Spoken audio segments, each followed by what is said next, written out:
Hello, folks. Welcome to today's episode of Personal Growth and Development.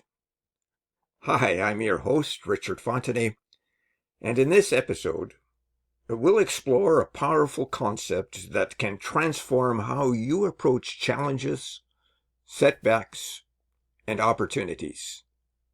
It's the growth mindset.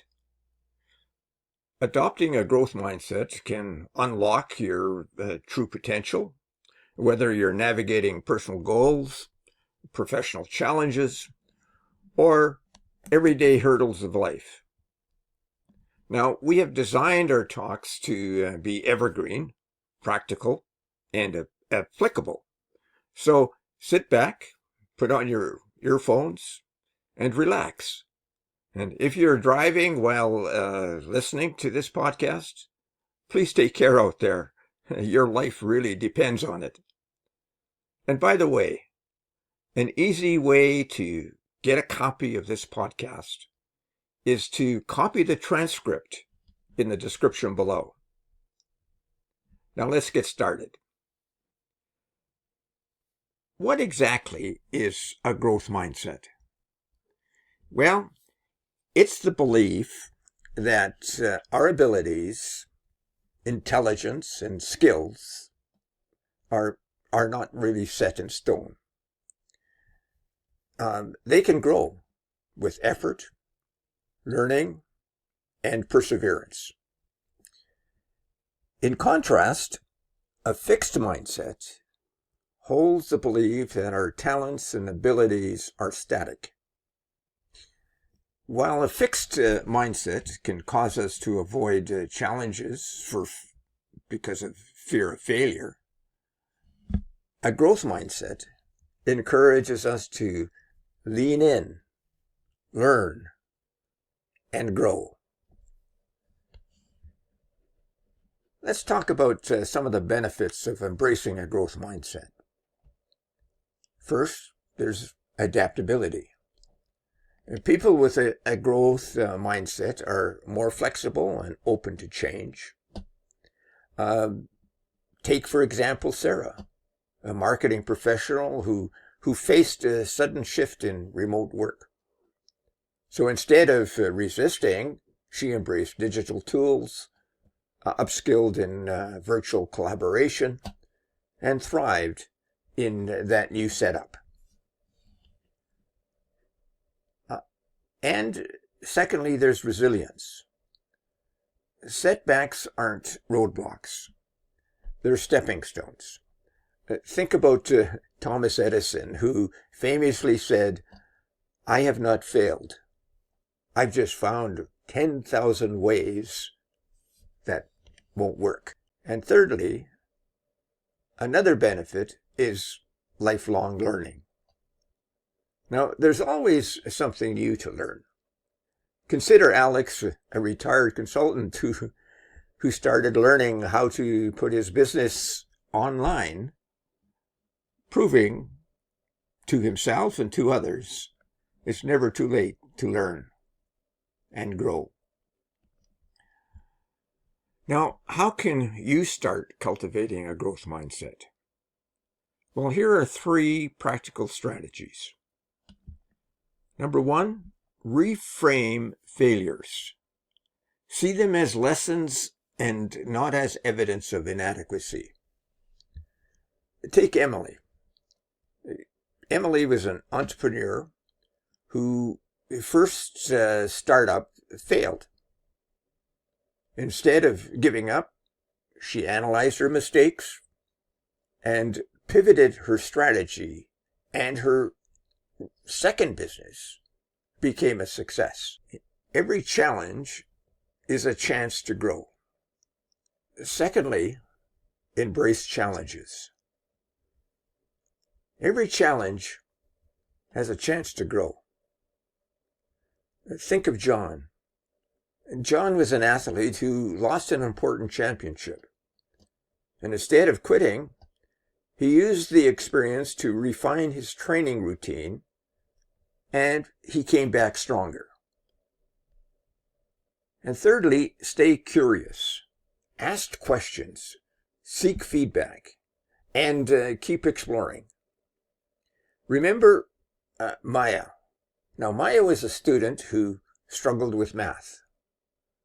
Instead of avoiding the subject, she approached her teacher, asked questions, and improved her grades significantly. Now, of course, adopting a growth mindset isn't always easy.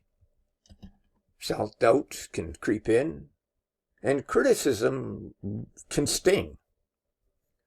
Now, here are some of the most common blocks to growing a healthy mindset and how you can overcome them.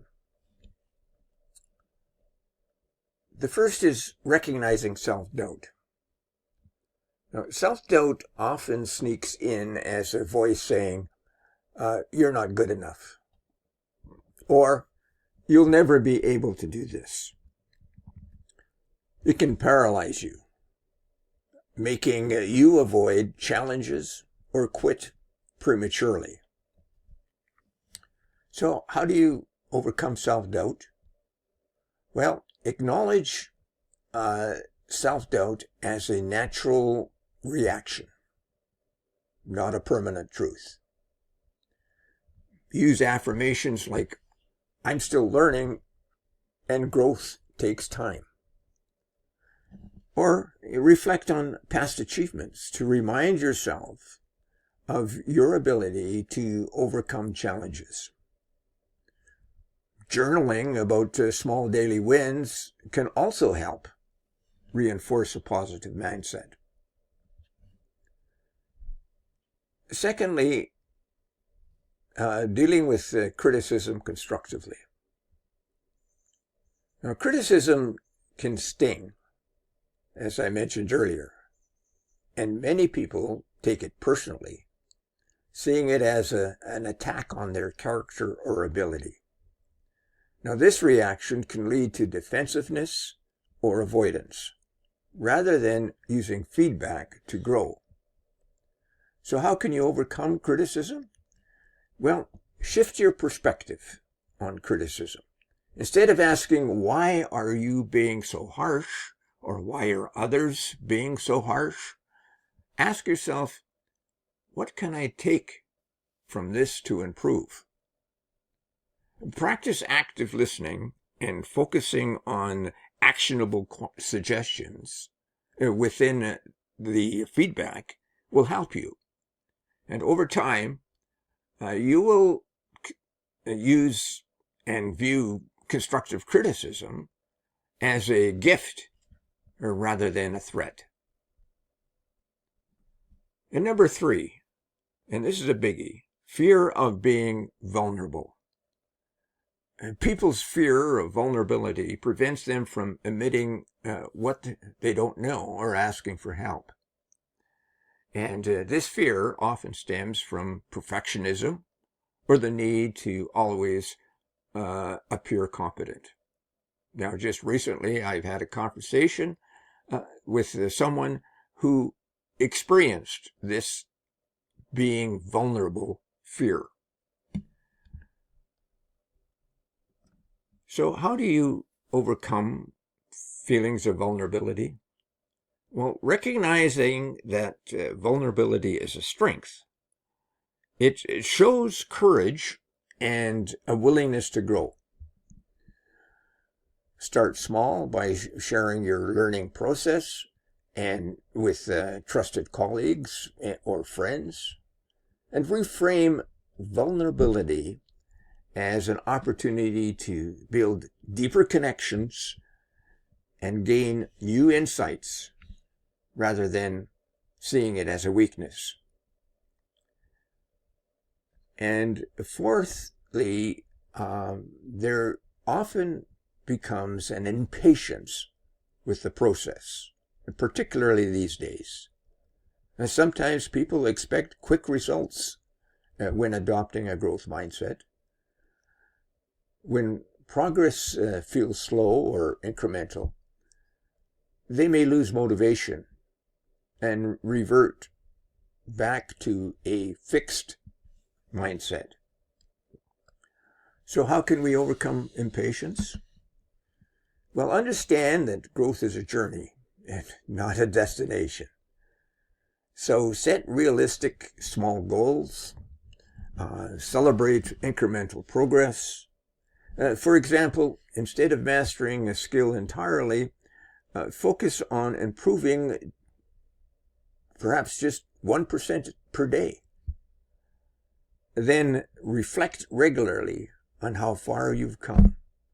This will help you maintain motivation and perspective. So let's bring this to life with a few more examples.